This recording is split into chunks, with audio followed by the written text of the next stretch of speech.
Our guest today is Christopher Gardner. He's a distinguished professor of medicine at Stanford University and the director of nutrition studies at the Stanford Prevention Research Center. For over 20 years, Dr. Gardner's research has focused on studying the health outcomes of foods and food patterns, including vegetarian diets, soy, garlic, omega-3 fats, antioxidants, and popular weight loss diets. One landmark study, which I came across, was published in the Journal of the American Medical Association in 2018, comparing low-fat versus low-carb diets in overweight adults.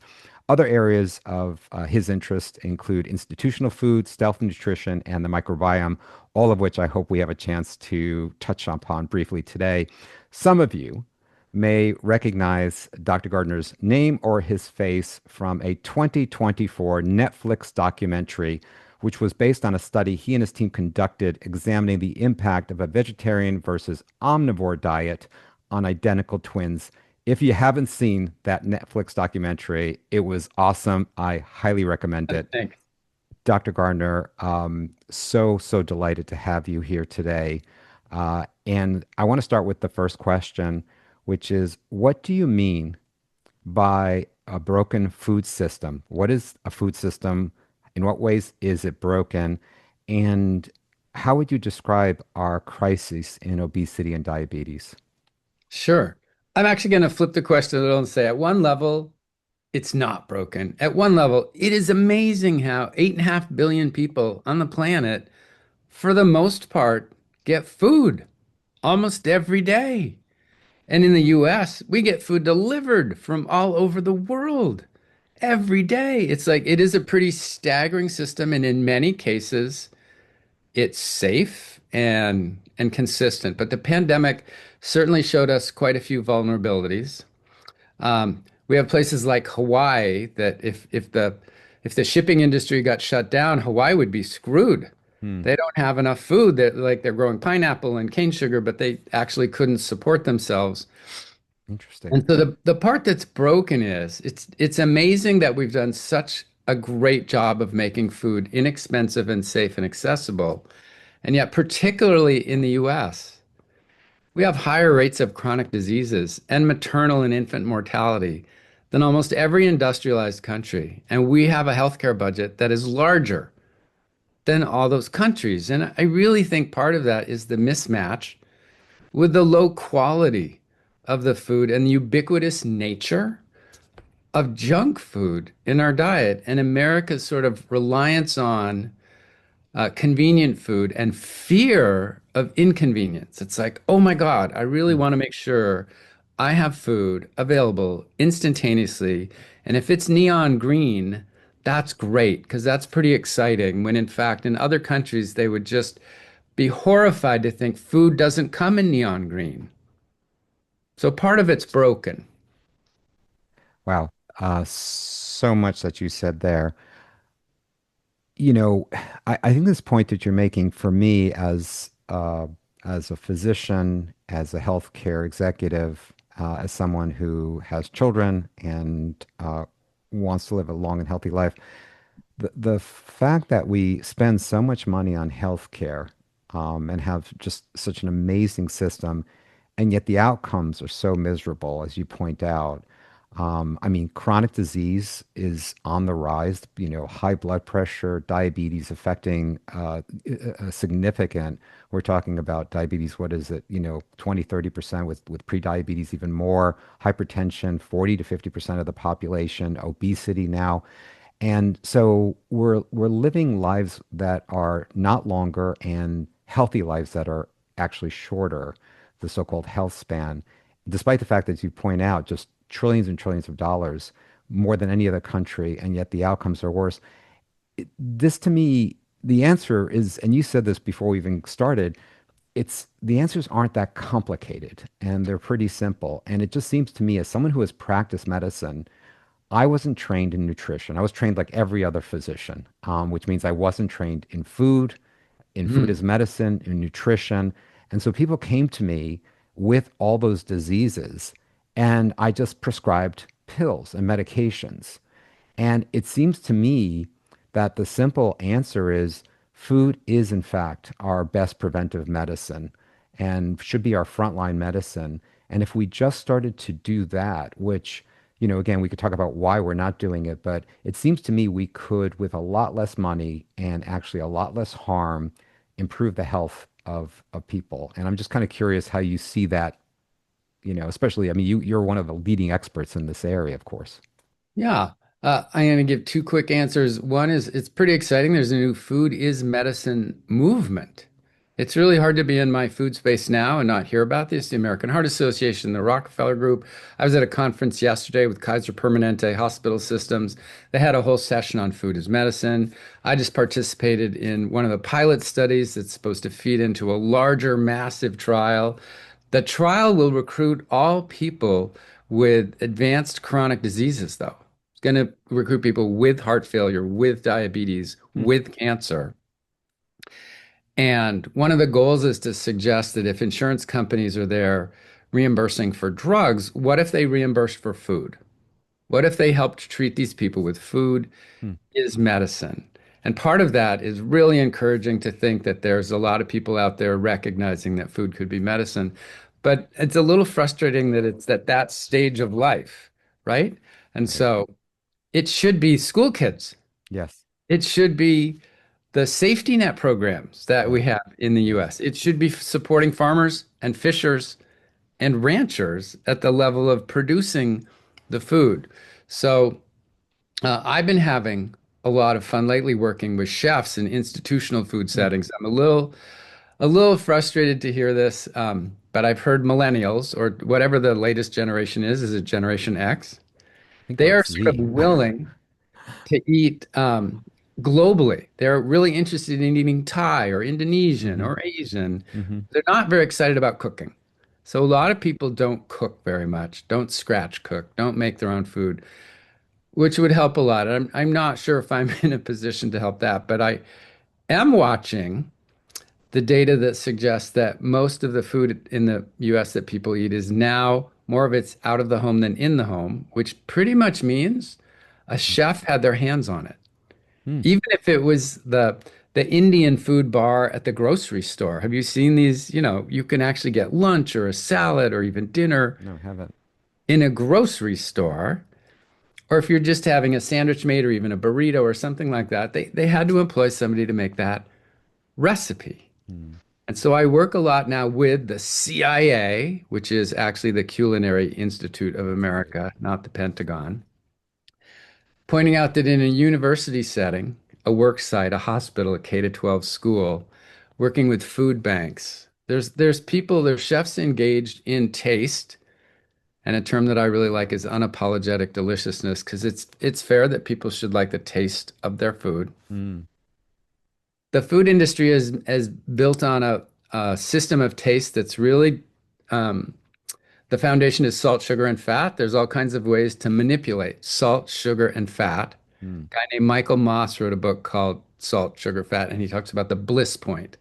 So you get consumer groups in there and you dial up the salt, sugar, and fat in junk food and say, yes, that is the bliss point. I can't have just one potato chip. I have to have the whole sleeve of cookies or the whole bag of potato chips. With the chefs on board, Hmm. you could be going into your institutional food setting and seeing lots of delicious whole foods, culturally appropriate, Hmm. culturally diverse, from around the world, made with simple ingredients that are just better for us if we brought the chef on board with us and talked to the farmer and the fisher and the rancher Hmm. rather than the intermediate. So American entrepreneurship Hmm. has made a big deal out of the middle person who takes, I don't know if you've heard these kinds of statistics, but the two biggest crops we grow in the US are corn and soy. Hmm. Not many people eat corn on the cob Hmm. or edamame or tofu or tempeh. They're eating the byproducts of the pieces of corn and soy. They got pulled out to make chizos, whizzos, tacos, brightly colored, great marketing. Hmm. The farmers and the rancher and the fisher aren't getting much money. They're barely making a living. The Hmm. middle person is making a lot of money by processing that food and making it attractive and Right. literally quite addictive. And that's where our extra calories are coming from. I don't know about you, Ziv, but when I grew up, you could not have food in the library. And now there is a Starbucks in the library, right? Absolutely. You can order your mocha frappa crappuccino and a Danish and a pastry while you're looking for books. Yes. Yeah. Nothing is off limits anymore. You can eat in the car, you can eat Right. anywhere Yeah. all the time, and it's a huge problem. So, Christopher, you're raising so many issues, but the problem is not so simple. The environment is really stacked against us, Absolutely. right? So here I am, an individual, you know, Zev. I'm not an expert in nutrition or lifestyle medicine, exercise physiology, dot, dot. I'm just a normal person. And to your point, all day long, I am subjected to a barrage of industries and companies that have people like you who have PhDs, postdoctoral people, scientists, but those guys are and gals are making foods that are literally not only unavoidable, that they're everywhere, they're advertised. Then of course you got the marketing geniuses, you know, and so I'm getting all this. The environment is stacked against me, and then God forbid if I taste it, I'm sunk because it is they're Yes. made so irresistible Yeah. that and I've read scientists who've talked about this that they're embarrassed that what they do for a living is actually create foods that are not good for you but are so delicious that they're unavoidably you can't avoid eating them. And so for me, it's less about doing the right things and it's again it's more well it's not, it's about doing the right things but it's also protecting yourself. You have to put a moat. You have to figure out how to protect yourself from the food industry, for or at least some of the food industry, and even you think about social media. I mean, people just want you to sit there and scroll as opposed to get up and actually walk or do things. So I'm curious what you think about that protectionist theory of health and nutrition. Oh, yeah, that is absolutely correct. And it totally ties into an underlying theme here, which is the food industry making a lot of money and blaming individuals. Yes. So when it comes time to why are you overweight? Why do you have these health issues? Well, obviously, it's a willpower issue. This person is weak. And it's psychologically devastating to sort of, wow, that makes sense. I did pick this. That was my choice. When in fact, part of this goes very deeply psychological. A lot of us need comfort foods. There's a lot of things to be upset with in life. Hmm. And interestingly, food Hmm. is one defense mechanism for that. Eating a pint of ice cream or having a whole bag of cookies, Hmm. it actually sets off dopamine reward pathways in our brains. And there's all kinds of psychological studies about how vulnerable we are to making poor food choices. And so to think that, oh, I've got to be protectionist, I've got to make that moat around me, I'm going to protect myself from the Hmm. environment. The sad thing is the responsibility is inappropriately placed on the individuals. We made this food, we didn't twist anybody's arm to buy it, but in essence, they did. They've Yeah. changed laws, they've changed regulations, they've Hmm. changed social norms, they've used marketing so that it's very insidious. I mean, think of the time there was a time years back when Bloomberg was the mayor of New York and said, "Oh my God, we've got these enormous bottles of Coke. Remember. I'm not actually going to take the Coke away, but we're going to limit the size of the bottle of the Coke. So if you're really going to drink that much, you'd have to buy two, and it might sink into your head, why do I need two bottles of Coke?" And immediately the ads came out with him in a woman's coat and dress saying nanny state. This is Bloomberg Interesting. trying to regulate your food choices, taking your agency away when in fact you should have the choice. He shouldn't be making that choice for you, Wow.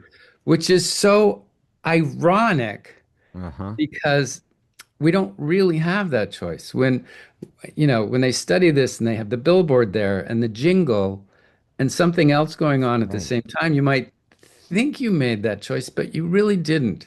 Hmm. It's the food environment Hmm. that you're set up to fail in that food environment. It's beyond free will. That's not the issue. And again, it's just devastating for somebody's psyche to think that, wow, Hmm. I don't have the willpower to resist that. Yeah.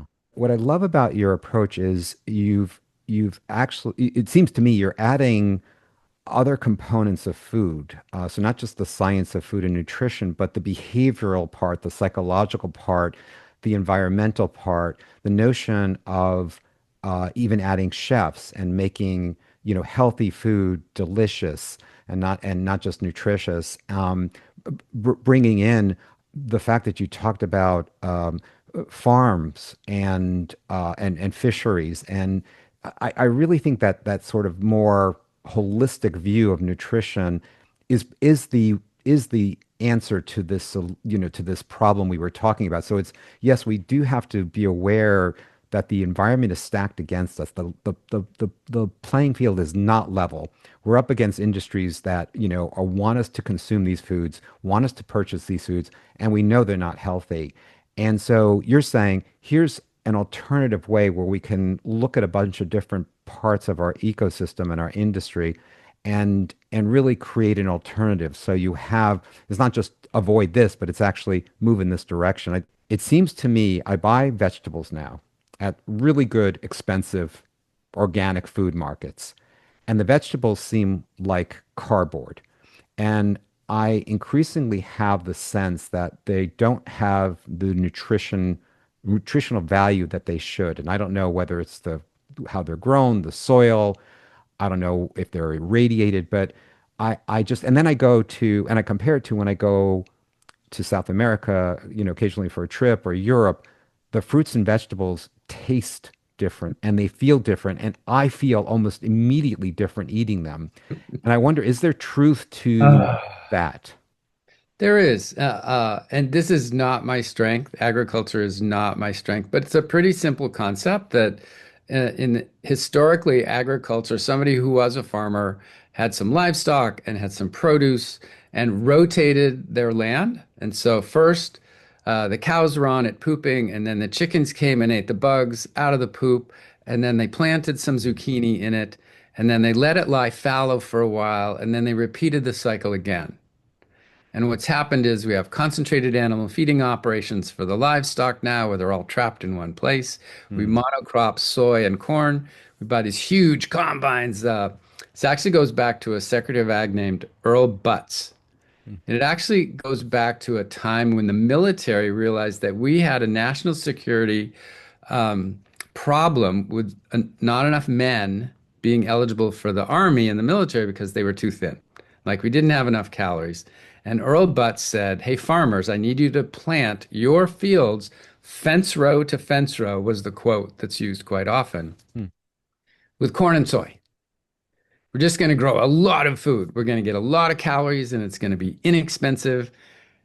And it got out of hand and it Wow. went wrong. We actually now have a military problem with too many men being overweight to be eligible. So there's a national security concern there.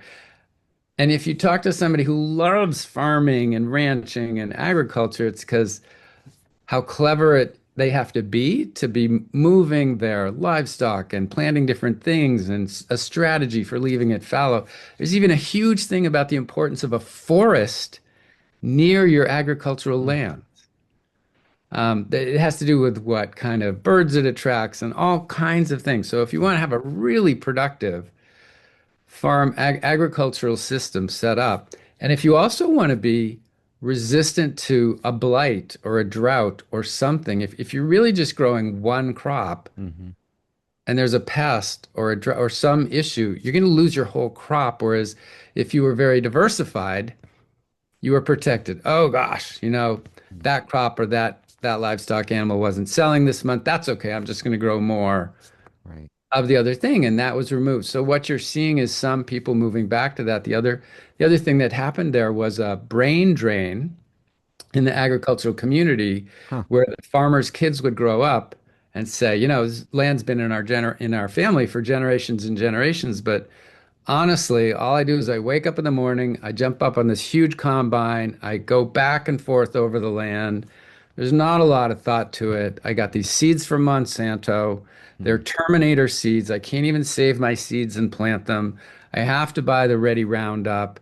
I have to use their pesticide, their seeds in a big combine. I'm totally in debt because I got Right. more land and I'm monocropping and it's not satisfying. Hey kids, go to college.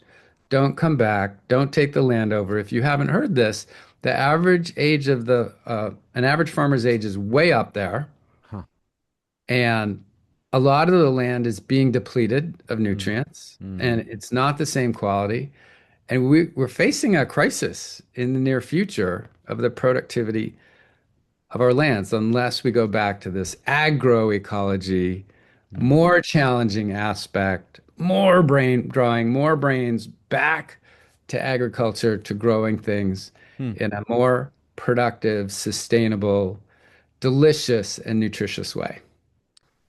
You know, I I've had different understandings of the microbiome. At this moment, I'm beginning to just begin to see the inkling of the significance of the microbiome, how important and how big it is. Could you give a very brief primer on what the microbiome is for folks who may not be familiar, and how important it is to our health, directly important to our health? Yeah, it would easily take a whole hour to cover this. So the short story is, we've always thought bacteria is bad for us. We have antibiotics to kill bacteria that make us sick. We have penicillin and tetracycline and other things, and um, those are becoming less and less effective at Mm. killing off the bad bugs, partly because of animal farming and the use of antibiotics in livestock. But what we're really appreciating is as food goes down our digestive tract and gets to the colon, which we just thought of as a waste depot, Hmm. absorbing all the nutrients in the small intestine, the waste goes to the colon, and then we poop it out and we move on for the day. And what we're finding is there's actually this incredibly diverse environment of microbes in our colon. It's actually in our skin, in our nose, in our eyes, in vaginas, like any body crevice Hmm. or even skin has this. It's very diverse, but for whatever reason, it's most highly concentrated in the microbiome. And whatever you're eating in your diet, a bunch of that does end up going to the colon. One of the most important things being fiber. And fiber, Ziv, has always been interesting in the nutrition world because we usually think of nutrients as something you absorb. Hmm. The definition of fiber is it's a carbohydrate you don't absorb. Right. We don't have the enzymes to break those down in our mouth, in our small intestine. We don't absorb them. They always go to the colon. And what we're recognizing is the fiber feeds the community in our colon.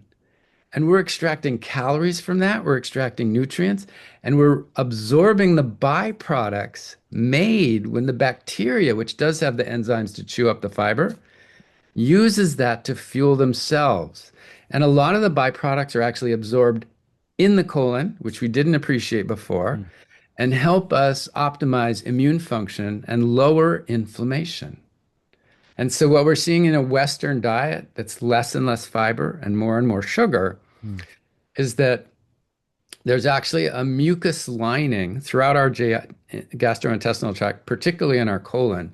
Mm. And it's made of carbohydrate-like substances in this slimy mucus protective lining. And in the absence of fiber, the microbes eat the lining of the gut. Mm. And so this is making us susceptible to Wow. leaky gut syndrome, which again is related to inflammation. And so, if we're not feeding our friends, the good bacteria, with fiber-rich foods, and so let's see, where does fiber come from? Oh, not meat or dairy. There's never any fiber in meat or dairy. It's always in vegetables and legumes and fruits and whole grains and nuts and seeds. So, this Mm. sort of very high sugar, convenience junk food, which doesn't have fiber, or meat and dairy, which doesn't have fiber. We've depleted the microbial diversity that we have. The Sonnenbergs that I work with at Stanford are world-renowned microbiologists, and they actually have the poop from Hadza and traditional hunter-gatherer tribes in their freezers in their lab. Wow. And they have multiple hunter-gatherer tribes all around the world. There's a few little pockets that exist, and their microbiome diversity is quite similar despite where they are in the world. And whether it's the United States or England or France or other developed countries, they have access to that too. And what we're seeing is in a Western diet, the microbial diversity is depleting. We're Mm. losing microbes, Mm. and it's actually hard to get them back. One of the ways to try to get them back is fermented foods, which have live bacteria. And before we had refrigeration, people actually depended on fermentation as one way to preserve food. So the kimchi, the sauerkraut, the yogurt, the kombucha, the kefir, and actually the retail industry is now exploding with different fermented foods. It is a combination of these fermented foods adding healthy bacteria and fiber feeding the bacteria that have taken up residence in the colon that have given us a whole new appreciation for the importance of this community in our gut. The notion that we have this community of bacteria that are essential to our life and to our health, and that diversity is being depleted. We're losing that bacteria. What would be the, if I'm listening to this, I'm like, so what? So like, what would be the consequence of me losing those different types of bacteria in my gut? Is it what you described, that this uh, protective lining is going to disappear? Is it going to make me sick in some way? How would this translate to actual health or illness? So it does seem that of all the chronic degenerative diseases we have, heart disease, diabetes, stroke, cancer, a lot of it is a hyperinflammatory state in our body. And inflammation continues to be a challenging topic to discuss from a clinical perspective. Think of your years as a clinician. Pretty easy to order a lipid panel, a glucose, a blood pressure, um, standardized measures for that. If you asked anybody in the field of medicine today about the importance of inflammation, they would say it was huge and would say, great. So, what are you asking your patients to get checked? Hmm. Is it C reactive protein? Is it IL-6? So, we don't actually have No. a standard clinical measure for inflammation. And yet, if you were to ask anybody involved in this space, if blood cholesterol and pressure and blood pressure and glucose explains all of the outcomes, they would say no. I know some people who have low levels of those and they still have these chronic diseases, or high levels and they're healthy. Something else Mm. is going on. Inflammation has come up for the last decade as being, wow, there is this critical underlying metabolic process that's systemic that's going through us. Now, inflammation is at base value really important. If you had a wound, if you got cut, Right. you would need an inflammatory response acutely to heal that wound. There's a cascade of metabolites that get generated that rush to help heal that wound. So inflammation isn't bad. It's one of these things that needs to be in balance. Hmm. You need these different cytokines and other molecules in your blood at the right level. And just like you can't feel your blood pressure, I can't feel it, or my cholesterol, or my glucose. I'm like, let me think about it. Let me look at my arm. Let me look at, no, I can't. Oh, doc, you just told me I had high levels. I Right. didn't know. Right. A lot of people don't know that they have chronically elevated inflammation sort of systemically coursing through their veins that is part of this constellation Hmm. of chronic degenerative diseases. And it looks like the microbiome, a diverse and rich microbiome in the gut, is playing a key role. The challenge that we'll have for the immediate future is there's hundreds of microbes and Hmm. there's hundreds of inflammatory markers. Right.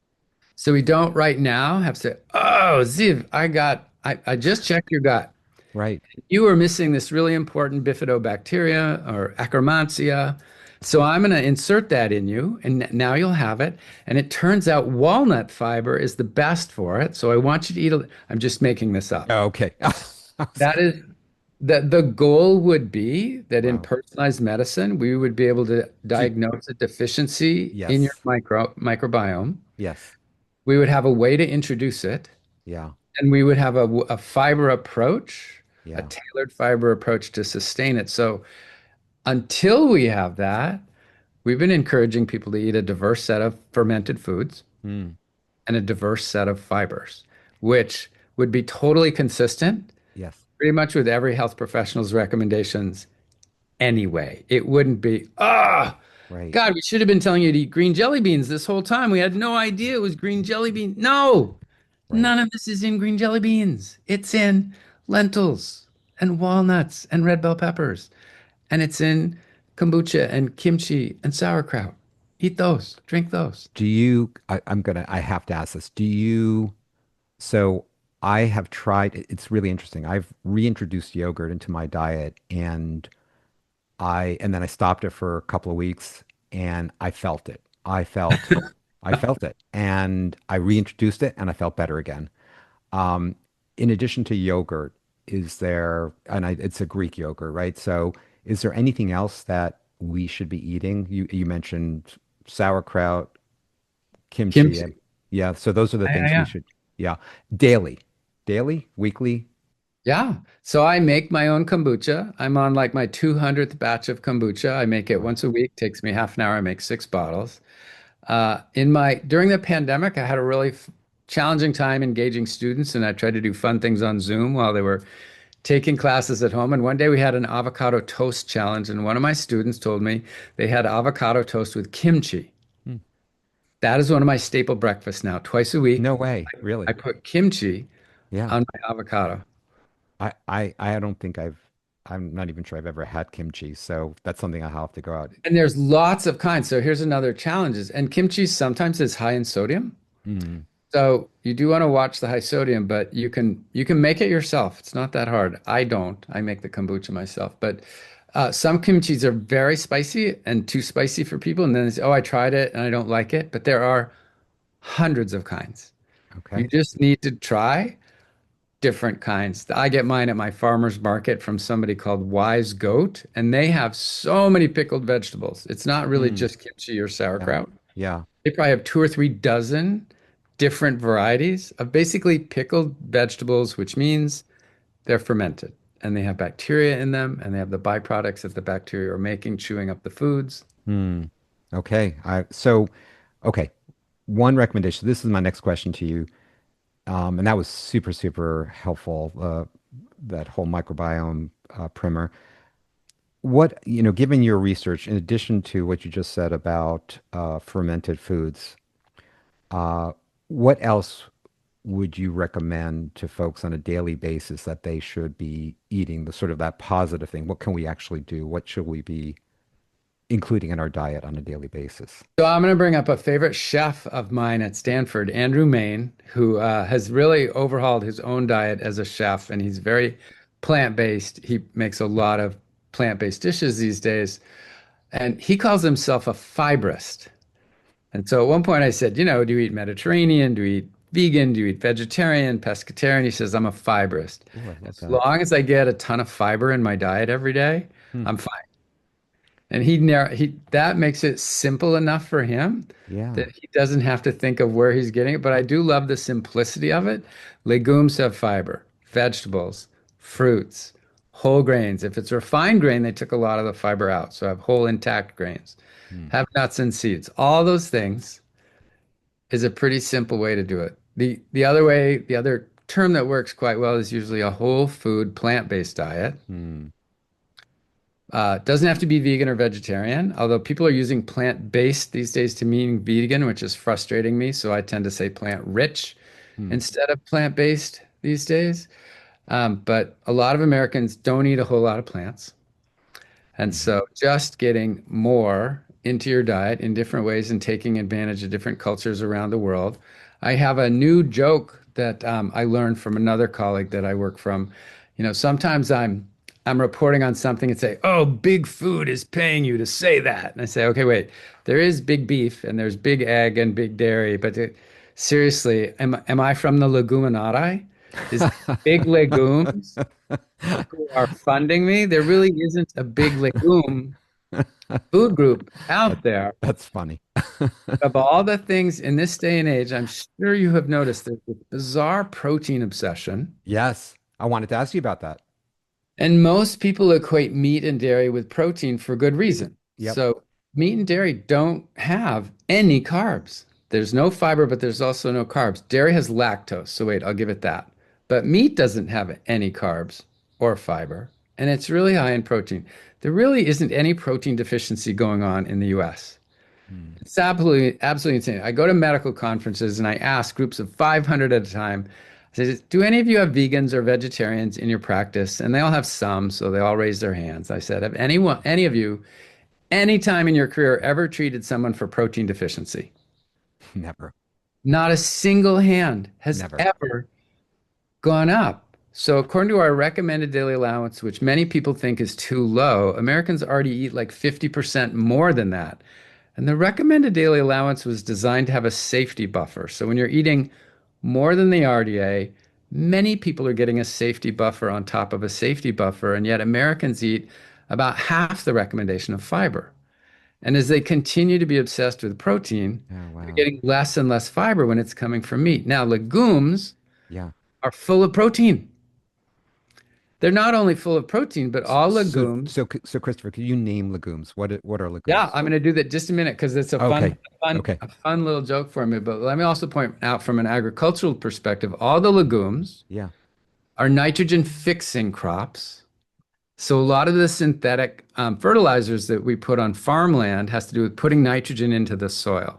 Hmm. But all the legumes, when you grow them, put nitrogen in the soil from the air, meaning there's less need for synthetic fertilizer. Okay, so here's my funny story about legumes. So legumes is botanically the overarching hierarchical term for a lot of things. And I went to a meeting yesterday and I said, "How many of you have used the word legumes in the last 2 weeks?" And nobody's hand went up. And I said, "How about beans or peas or lentils?" And everybody's hand went up. I was just part of the Dietary Guidelines Advisory Committee for 2 years, where we looked at a lot of different studies, and quite a few of them looked at just beans or just peas or just lentils. And there was always a benefit. And some of them used the term legumes. And so we started using the term legumes, and the communications people who said, you do have to translate to this American public. Yeah. What are you going to call it? And we said legumes. And they said, no, nobody's going to know what that is. Okay, so you ready? Take notes. Legumes means Uh-huh. peanuts and soy and fresh beans and fresh peas. Another subcategory is pulses, and pulses include dried beans, dried peas, chickpeas, and lentils. Think how many different kinds of lentils there are. There isn't one type of lentil. No, I know. So, as a nutrition scientist, for many years, I've said you should eat vegetables and fruits and beans, peas, lentils, pulses, chickpeas. Oh, crap. No, I mean, that's one family. Right. Okay. I'm just going to say legumes. Yeah. And the communication folks at the Yeah. USDA and HHS said, "You know what we want you to say? We want you to say beans, peas, and lentils." Yeah. He said, "But that doesn't include peanuts or soy." And they Hmm. said it also doesn't include chickpeas and it also doesn't include fresh and dried. And there's too many words. So just say beans, peas, and lentils. Hmm. And at least most people in the US will understand what that means. But the correct term, Mm-hmm. legumes. Legumes. Wow, that's fantastic. It's not practical. So, Should we be beans, peas, and eating, lentils should we be eating legumes every day? every day. So the dietary guidelines for Americans suggest something like a cup and a half a week. Oh my God. A week. That seems very low. And Americans don't even get that. They get like an eighth of a cup a day on average. It really should be more like a half a cup a day Hmm. and 3.5 cups a week Right. at a minimum. And I get much more than that because I have soy milk for breakfast. I have tofu often. I have tempeh often. I have hummus often. I have chickpeas on my salads. I have a lot of black beans in the Latin American dishes that I make. Hmm. There's a red dish from Ghana that's quite flavorful. It's a cowpea Hmm. dish. The Asian culture is full of soy. There's cultures all over the world that have one or another legume or bean or peas or lentil Hmm. as a staple. They're inexpensive. Hmm. They're quite varied. You can do all kinds of things with them. Eat them whole, mush them up in a soup, blend them. Hummus, for example. Who doesn't like hummus? Right. Right. Ah, so that would be, and another key is that of all the things in the plant kingdom, legumes have more protein than anything else. So if people are obsessing about protein Yeah. and they're not getting enough fiber, my one hint is think how many bean, pea, and lentil dishes. Think of all the Indian dishes made with Hmm. different lentils, the Hmm. dals, and other things. They're so, chana masala. Ah, love chana masala, which is a chickpea Christopher, dish. you're making me very hungry right now. Oh. You There's, know, go ahead. So, question, if I'm eating legumes, how much do I have to eat? And my concern is, in fact, protein. Do I have to supplement myself with fish or with meat or with chicken, or could I get enough whole protein, enough, not worry about it? Yeah, vegans and vegetarians do fine unless they're Mm. crappy vegans and vegetarians. So I know vegans who say, I'm vegan today. I had a Coke and I had Oreos and I had French fries. And I said, yep, I totally agree. Those are vegan, but you suck at being a vegan because there's so many dishes that you weren't taking advantage of. So we have vegans that do that for the environment or they do it for animal rights and welfare. Mm. And if that's your focus, you could choose poorly. Hmm. But if you were to take advantage of the cultures all over the world that use those legumes as part of their staple dishes, along with grains, that's how most of the world survived for a long time. Those are much easier to store and keep and grow than going out and catching mastodons and saber-toothed tigers all the time. So once in a while, our ancestors got those. Mm. But if you really even look anthropologically, we don't have the teeth for that kind of thing. And Right. really, most people ate a lot of beans and grains for a long time, and it's fine. Mm. It's plenty. I personally have been very plant-based for 43 years. Wow. I haven't had any fish, chicken, meat, and for 15 or 20, no dairy. Wow. I think Uh, Omega 3s. omega 3s are good. Yes, I haven't had any omega 3s other than the flax, and I don't eat a whole lot of flax. Um, they're probably good for you. They probably will optimize your health, but the data aren't really all that compelling, especially because a lot of people don't like fish, don't like to cook fish at home because it's smelly, but they'll take a pill. And the pill studies have mostly failed Really? to show a benefit. Yeah. Oh, So that's fish, fascinating. let me leave you with one of these last comments. So two of my favorite terms are with what instead of what. So think of choosing fish instead of a hamburger. Way better. Oh my God. Mm. Think of choosing fish over beef. Oh, great from an environmental perspective. Think of fish instead of a Mediterranean salad. Uh, I don't know. Have fish one day and have a Mediterranean salad the other day. Those are pretty much on par. And think of the way that we mess it up. What are fish sticks? What are fish and chips in the UK? That isn't really fish. That's Right. like processed, deep fried fish. Right. So it's not only that you're eating fish instead of something, it's are you breading it and deep frying it. So with what instead of what can also often help you realize that there isn't any food that's actually horrific in and of itself. It needs to be relative to something else. Mm. I made a better choice today. That's good. Can you Mm. make an even better choice tomorrow? Mm. Because your better choice today wasn't really all that great. But Right. I'm going to give you credit for doing better today than yesterday. But Mm. tomorrow, I'm going to hope that you'll still do better. Okay. Two quick questions. Polyphenols. Do I need to worry about adding that in terms of dark chocolate or? Oh, dark chocolate is candy. It's dessert. There's so many things. There's hundreds and hundreds of polyphenols. Uh-huh. If you just eat plant foods, you'll get lots of polyphenols. If you drink coffee, if you drink tea, if you have any of those, dairy and meat don't have any polyphenols. No. It's basically just Fruit, plants. fruits and Eat more of those. vegetables. Don't Yeah. take a pill. Just eat plants. Creatine. I have to ask that question. Ah, the data. So creatine is not food. Um, I I have seen lots of studies that have positive things to say. I've really never seen creatine fail. It has always been in the muscle building community, and Hmm. now it's sort of expanding into other domains. So I don't know the literature as it expands. For those people who really are interested in building muscle, Mm. which I don't think is most of the world out there, I think a lot of the world is trying to maintain their muscle. Right. Right. So I don't think creatine is essential for maintaining muscle, although it could help. I don't have anything bad to say about creatine other than it's not food and I study food. So I don't really know that much about it, but I have seen compelling evidence that there are benefits for that one supplement in particular. Do you take any supplements? None, only food. At one point in my life, Trader Joe's had a chocolate calcium chew. okay, now men are not really at risk of osteoporotic fractures as much as women. And I said, but just to hedge my bets, I'm going to get these. And one day my wife called me out and she said, you're just doing that so you can have chocolate in the morning with breakfast. And I said, You are absolutely right. So, for a very small point in time, being vegetarian vegan for the majority of my 66-year-old life, Hmm. I have not taken any supplements other than the chocolate calcium chews. There are plenty of people who don't have access to a reasonable variety of accessible food. There's picky kids, there's med students who are working really long shifts, and all Hmm. that's open is the vending machine, and it's not a good vending machine.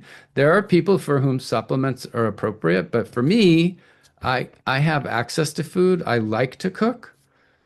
I don't eat any, or fish, or creatine, or omega-3.